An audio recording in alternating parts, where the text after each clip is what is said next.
Miriam from Delicious Without Gluten. I'm here in Montreal, Canada, and I own a gluten-free bakery, and we make breads and sweets, all kinds of yummy stuff. I'm actually here though today to teach and to give back some of the knowledge that I've accumulated over the years. First and foremost, I'm a mom who has 2 kids with celiac disease. We found out, I guess, over 12 years ago, when they were first diagnosed. They were 5 and 6 years old. They were going through birthday parties and all kinds of things in school that really, made it difficult as a mom. I'm sure some of you can understand. I had no idea what celiac disease was. I had no idea how to make gluten-free food. And at the time I was working at a peanut-free bakery because my daughter had allergies, and thought that would be a great addition. But as soon as we found out that they had celiac disease, I had to recreate myself and what I was going to do. And so I have years and years of experience making lunches and bringing up 2 kids with celiac disease. And now they're grown up. They're 17 and 19 years old. And we've been through reading labels together, shopping, and learning how to cook. My son and I did a little segment called Cook and Bake with Jake. We did Halloween together. We learned all about going out to restaurants and how to order. And part of what I want to show you today is what came up. I used to do some blogging for the Huffington Post and some television segments on breakfast television. And I used to teach things like, well, it was summertime at the time, and my kids had, no sandwiches. They didn't want to bring the same old all the time. And we wanted to find out what exactly would be something different that they can bring along that would be easy to, take along, that could be touched like this, rather than trying to have, I don't know, some kind of, mishmash that they'd have to eat out of a bowl. So I did a little segment on how to wrap it up or roll it up. And that's what inspired me to want to show you today a few ways that you can think outside the box and get into the kitchen and try some new things, because there's nothing more exciting than making things to the flavors of yourself or your kids, and creating new things that are delicious, and also to just trying something new and having to do something that's simple. Or I know we're always overwhelmed to try new things, but I've always tried to make things as simple as possible so that you can enjoy it at home and it's totally doable. So first I'm just going to explain to you the various ways that you can roll it up. And then we're going to tackle doing a tortilla together. I have regular tortillas and, well, plain tortillas and sweet potato. They're potato based, and it's very different, but it's really easy and really good and really yummy and really pliable, and I think you're going to really enjoy it. So I'm going to get started. As you see here, actually I don't see here, I'm going to lift it up with my hands. I have a sushi roll, and obviously was made with sushi wrapper, nori. So many people think that you have to have salmon and tuna to make a sushi. And in our house, when my kids obviously were really young, they did not do that. So what we did, in fact, was put in chicken salad sandwiches, and we put in all kinds of just vegetables, cucumbers, whatever, any kind of stir fry I had on hand. It was just a vehicle to have something rolled up in some rice. As the kids got older, we experimented not even doing rice. We did quinoa inside, and we did some cauliflower crushed up. and that was also fun and a little bit healthier. You want to maybe know that itself will not stick to the nori, and so there are a lot of tricks on how to fix that. One simply is using potato to sort of mash it in together so it holds it. But there's lots of different ways. That's a whole other segment. So that is the nori. Then, I don't know if you're familiar with just plain old rice paper. We love doing this. Often I'll make it with chicken and have some mango, and I often use, I'm going to show you over here. This is our roll. I use a little bit of mint and basil, and I always try to use some kind of sauce with my vermicelli so that there's extra flavor inside.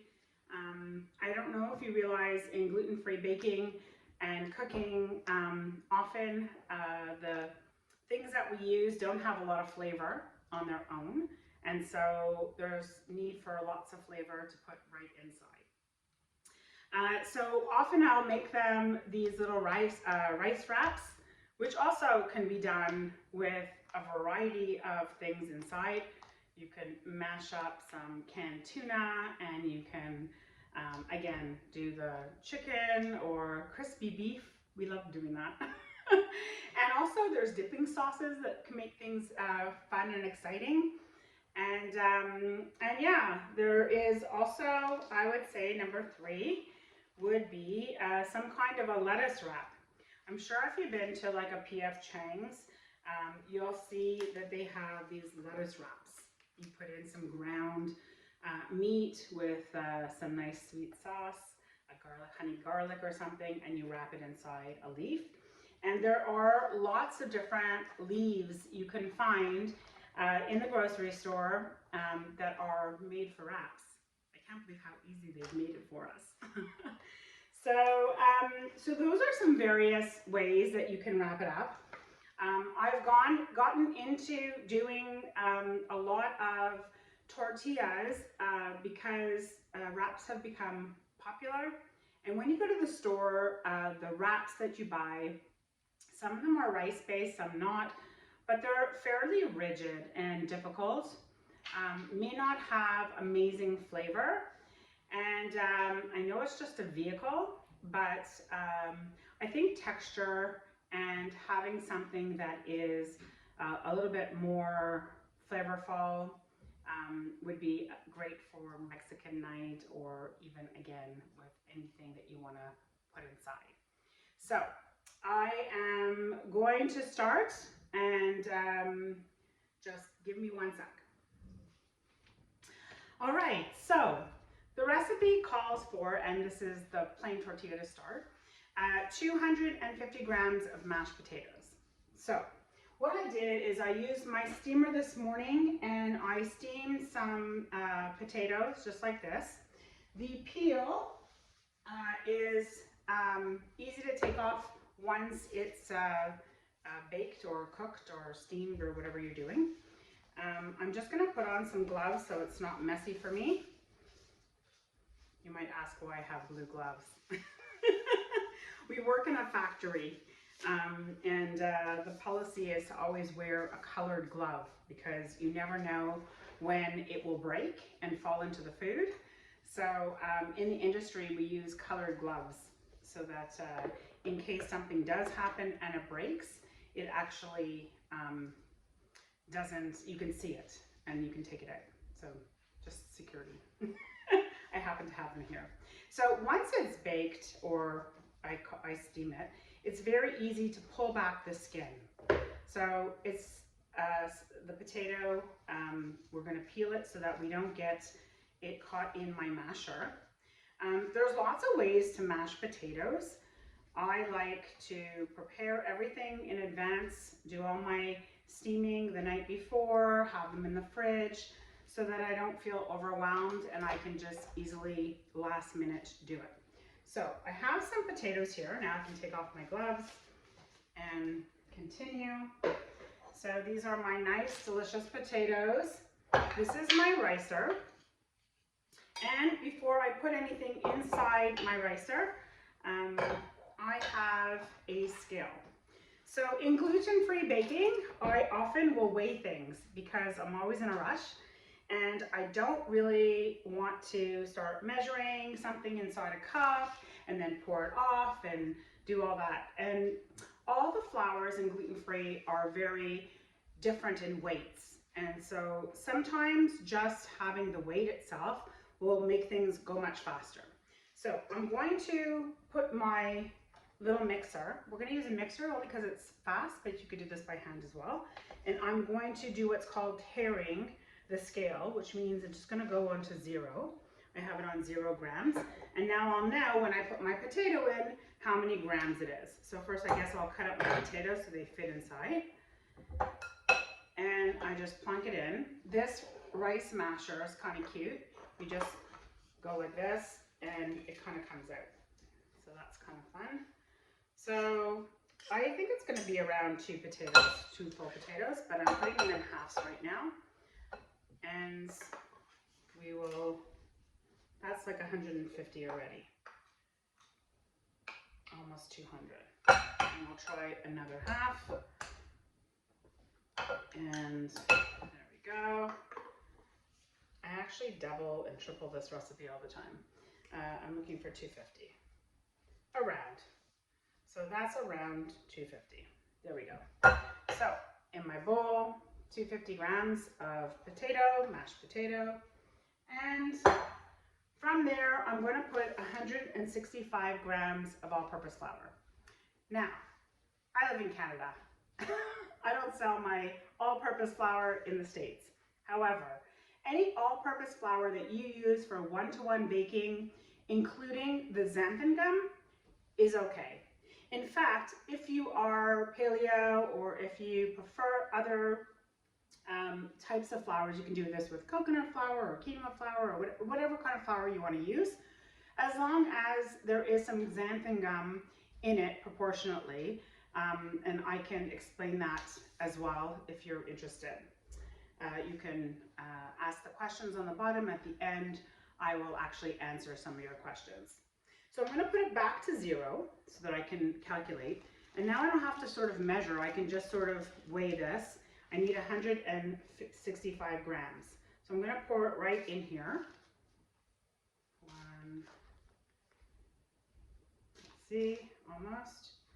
161, 165, 165. There we go. So that's the all-purpose flour. To that, I have to do a half a teaspoon of salt. So I have salt as a shaker, but I always have a little salt inside a little Tupperware so that I can always just sort of dig in. So that's what we're going to do now. I'm going to put in a half a teaspoon, which is this one, and put it inside. The thing about, like I said, when you're doing your own baking at home, you can do whatever you want. So if you actually prefer more flavor, I suggest using garlic, granulated garlic. You can put in some oregano. You can put in Italian spices, whatever. You can put in cumin if you want. I mean, you could put in whatever at this point. So that would be when you do it. I also always have oil in a glass jar. I do that because often I'll just want to scoop out some. And this is calling for 2 tablespoons of olive oil, or any kind of oil, actually. And so I'm just going to scoop this way. And I just realized I forgot my egg in the fridge. So now you can give me 1 second. I need 1 egg. So thank goodness the fridge is right here. I am using a large size egg. I don't think it makes much difference. If you want a substitute for egg here, it would be sort of like a flax gel. And I have recipes for that as well if you are interested. So I have done the 1 egg and we are ready to mix. That's the whole thing. Aren't you glad that it's very simple?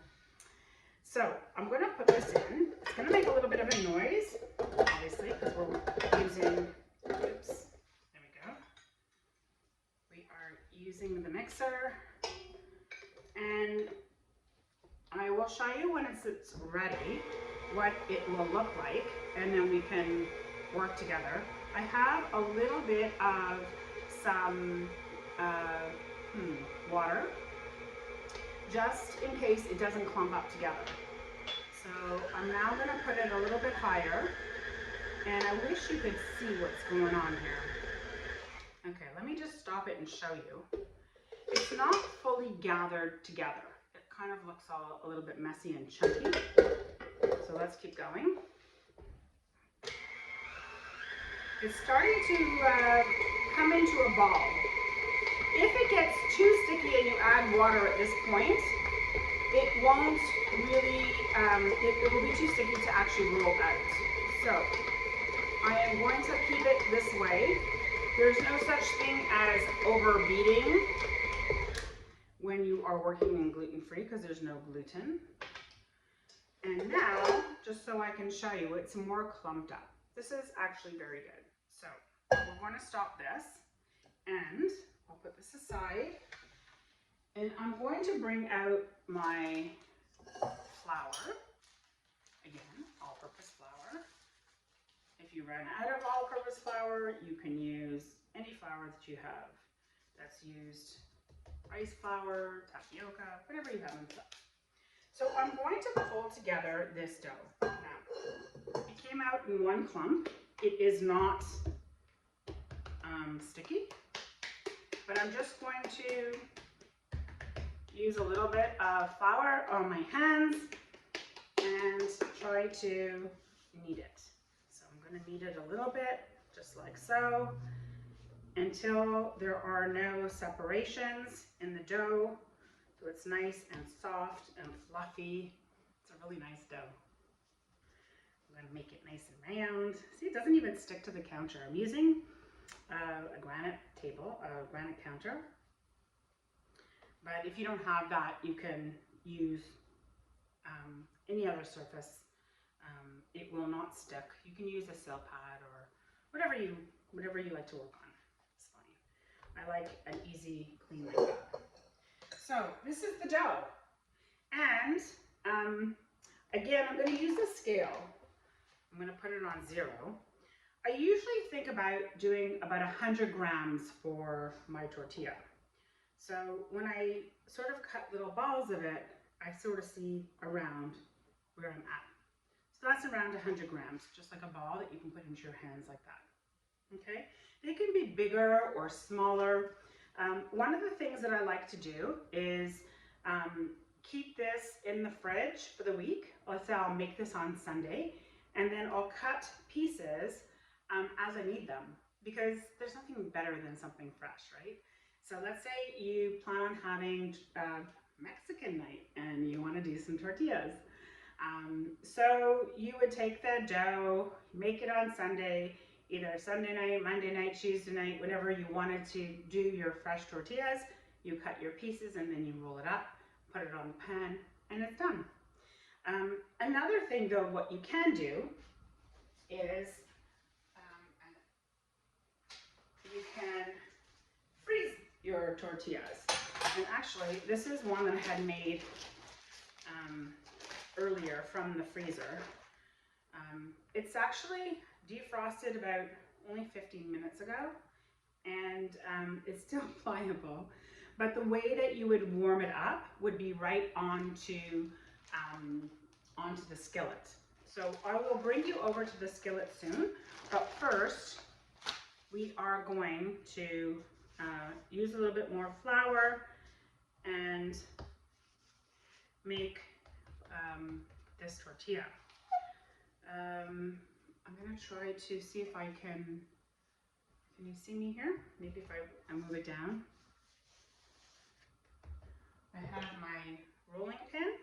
As long as both sides are not sticky, you're good to go. And just little by little, I turn it around until I get a nice circle.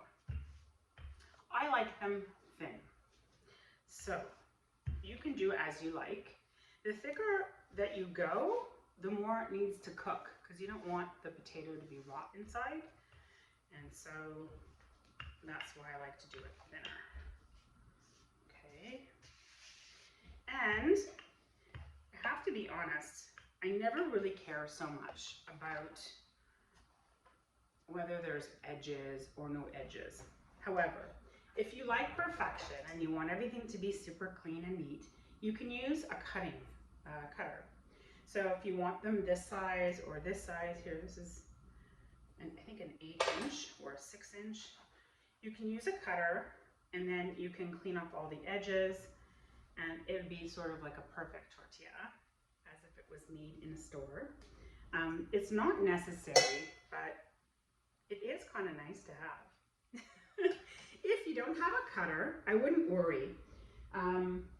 Often you'll find me using things in the house that I'll have need for. So, I don't know, I go like that. Sometimes I actually use, when I'm making really big tortillas, I'll take my dollar store, bowl, turn it upside down and use that one. But you can do whatever you like. The idea is just to make sure that your tortilla, the smaller you have, the easier it is for you to manage it, and it doesn't tear. So it's kind of good. So I'm going to bring you over to the stove, and I think what I'll do is I'll take my camera with me so we can see if I can zoom in. So those little bubbles tell me that it's time to flip them over, and you can continuously flip them over anyway. This is each side. Again, you can see they have little bubbles. If the temperature is too dark, then too dark. If the temperature is too high, those little pieces will become, excuse me, they'll become very dark, the little bumps, the little dots on there.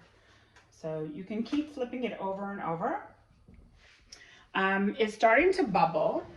I don't know if anyone's ever made pita bread before, but the heat of the pita bread, actually that's how it rises, but we want it to stay flat. So I'm just poking up a hole and then pushing it down because we want to have the tortilla. And you can see how soft and pillowy it looks. Over here, I want to show you my tortilla. So it's a small tortilla. There's not much flour residue because I didn't need a lot of flour. The dough is not that sticky, so it's easy to knead. It's very pliable. It's very easy to roll up and to do a sandwich with.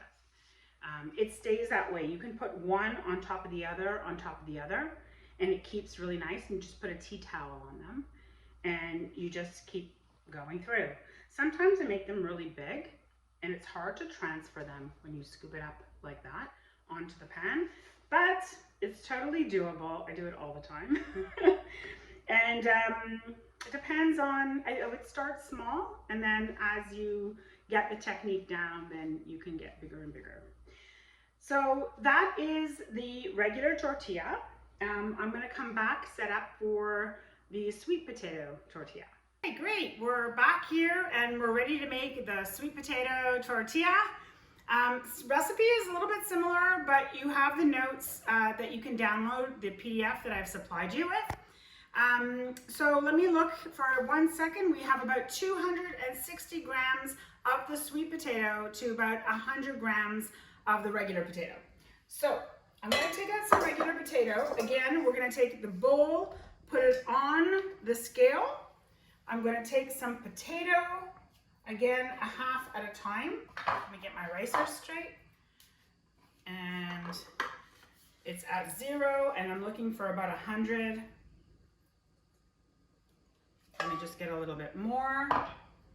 And here we go. I love this ricer. Okay, so we've got about 100 right about here. I'm going to now empty my ricer from the regular potato, and I'm going to go right into the sweet potato put 0 back on my scale and take the potatoes.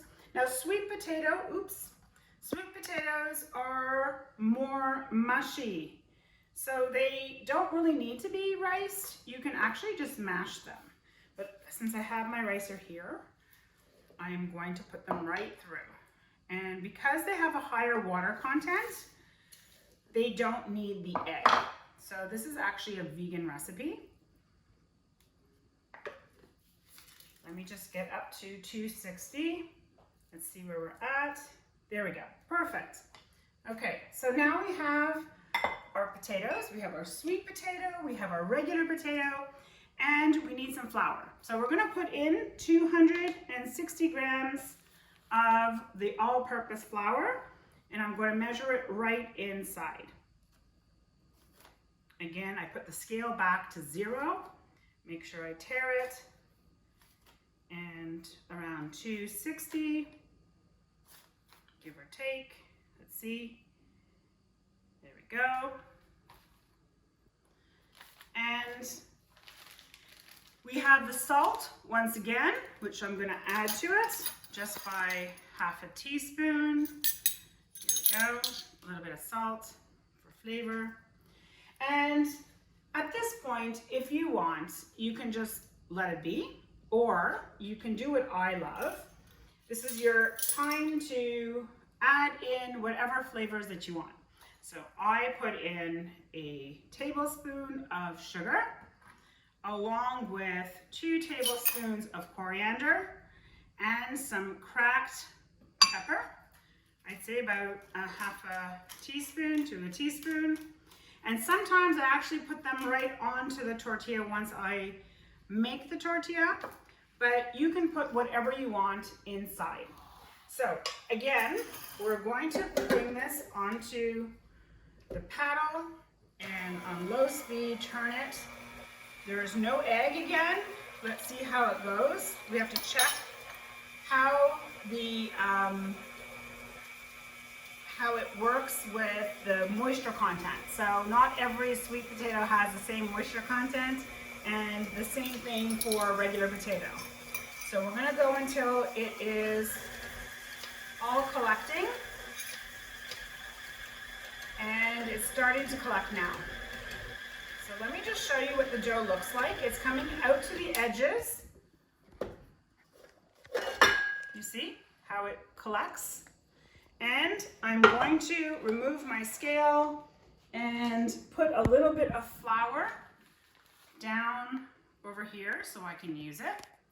And I'm going to take my spatula and take out the dough. And we're going to do the same thing that we did with the white tortilla recipe. Again, a little bit of flour on hands, knead it together, and you have a really nice, soft, pillowy dough. It's sticky a bit, but to the touch, it doesn't stick. So it's good. It has a lot of moisture, more moisture than a regular potato. We're going to again cut. Let me get my scale back. Remember, we did about 100 grams. So we're going to go with the same, around 100 grams. A handful, like this, in your hand. It's 162. 140. To me, this looks like a good round ball. Whatever fits in your hand is what you should use. If it's a little bit too big or a little bit too small, it'll just play on your, on the size of your tortilla. Again, make sure both sides are floured. And then slowly turn it around until we get a nice circle. Again, thin as you can without it sticking. And if you want, you can use the cutters or not, up to you. I have to always keep turning it around because if I don't, it might stick and then it'll be really difficult. You can't save it, you'll have to start over again. Here we go. So I have a nice round tortilla. I lift it up with my hand over here, and we're gonna go to the skillet like we did before. And I'm going to show you. I'm going to flip it right on top. And you see there's a little bit of flour. Don't worry about it. We can take it off once it's done. And it's going to sit in there. Now, I brought one that I already did from before.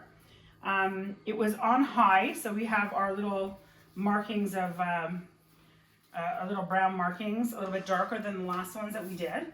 And there's one side that has a little bit more flour and one that has less flour. But you can see it's very pliable, and we're going to try to make a sandwich. I'm going to use a piece of lettuce in the center. I'm going to put on a chicken salad that I made earlier. As I told you before, you can actually put whatever you like. And we're going to wrap as tightly as you can. And then you want to flip both sides over and then flip again. So it looks like that. Okay? You can even put it back on the skillet like that and keep it its shape. So the thinner you make them, actually, the easier it will be to fold. So this one was a little bit heavy on the thickness, but let's have a look to see. It's not yet done on this side. You can keep going back and forth until it's fully cooked. And as you see, the edges over here, they're not perfectly round, but you'll never see them once you already make your sandwich. And that's it. It's the same as the regular potato. This time it's sweet potato. This is vegan. You can put whatever you want inside. It was a dough that you can put in the fridge and use throughout the week, or make the tortillas and take them out from your Ziploc bag and reheat them on the skillet exactly like this, and you're ready for dinner. Thanks, everyone.